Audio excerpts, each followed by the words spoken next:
16 വർഷത്തിലേറെയായി ഫിറോസും നസീറയും രണ്ടു പെൺമക്കളെയും നെഞ്ചിലേറ്റി വാടക വീടുകൾ തോറും മാറി മാറി സഞ്ചരിക്കാൻ തുടങ്ങിയിട്ട്.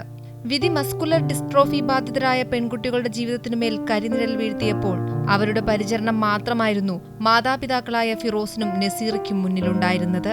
ഇതിനിടെ സ്വന്തം വീടെന്നത് ഒരു സ്വപ്നമായി അവശേഷിച്ചു. 15ഉം 17ഉം പ്രായമുള്ള ഫിദ ഫാത്തിമയുടെയും അനിയത്തി ആയിഷ ഹുദയുടെയും സ്വപ്നം തിരിച്ചറിഞ്ഞ അധ്യാപകരും സുമനസ്സുകളും കൈകോർത്തതോടെ കമ്പിളിപ്പറമ്പിൽ അവരുടെ സ്വപ്നഭവനം യാഥാർത്ഥ്യമായി. സന്തോഷമായി. ആതിര ടീച്ചർ, ശ്രീകല ടീച്ചറൊക്കെയാണ് ഇതിൻ്റെ മെയിനാണ്.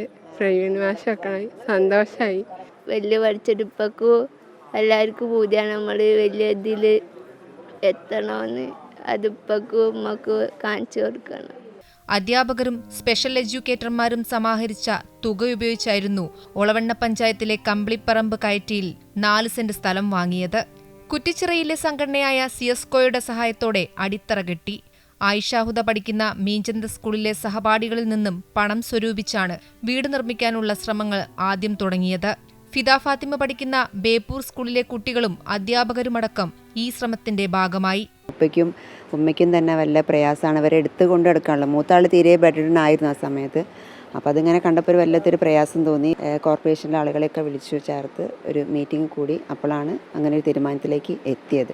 വിദ്യാഭ്യാസ പ്രവർത്തനങ്ങൾക്കിടയിൽ അധ്യാപകർക്കും മറ്റ് സംവിധാനങ്ങൾക്കും സാമൂഹിക ഇടപെടൽ നടത്താൻ കഴിയും എന്നുള്ള ഒരു സൂചന മറ്റുള്ളവർക്ക് കൊടുക്കാൻ കഴിയുമെന്നുള്ളതാണ് ഞങ്ങളുടെ വലിയ സന്തോഷം. 2 മക്കളുടെയും സ്വപ്നങ്ങൾക്ക് തണൽ നൽകിയവരോടുള്ള നന്ദി വാക്കുകൾക്കതീതമെന്നായിരുന്നു മാതാപിതാക്കളുടെയും പ്രതികരണം. സന്തോഷമുണ്ട് ടീച്ചർ ഇതിൽ ഇതാക്കിയതിന്. ശ്രീകല ടീച്ചറോട് അങ്ങനെ മുന്നിട്ട് ഇറങ്ങിയത്, പിന്നെ പ്രവീൺ മാഷു, അങ്ങനെ കുറേ ടീച്ചർമാർ വേണ്ടി ഇതിന് മെനക്കെട്ടി ഞങ്ങൾക്കൊരു വീടാക്കി തന്നു. 2 മക്കളാണ്, 2 നടക്കാത്ത കുട്ടികളാണ്. ഇപ്പം മാസ്റ്റർമാരും ടീച്ചർമാരൊക്കെ ചെഞ്ഞു തരാൻ ഒരു സഹായം തന്നിട്ട് നമുക്ക് ഉത്തരമായി വീടായത്. വാടക വീടുകൾ കയറിറങ്ങിയുള്ള ജീവിതം ഇവിടെ അവസാനിക്കുകയാണ്. ഫാത്തിമ, ഫിദയും ആയിഷയും ഇനി സ്വന്തം വീടെന്ന സ്വപ്നത്തിലേക്ക് നടന്നെടുത്തിരിക്കുകയാണ്. ഈ വീട്ടിൽ നിന്ന് ഇനി സ്വപ്നങ്ങൾ നെയ്തു തുടങ്ങാമെന്നാണ് ഇരുവരും ഉറപ്പിക്കുന്നത്. സജി തറയിലിനോടൊപ്പം രേഷ്മ സുരേന്ദ്രൻ, അമൃത ന്യൂസ്, കോഴിക്കോട്.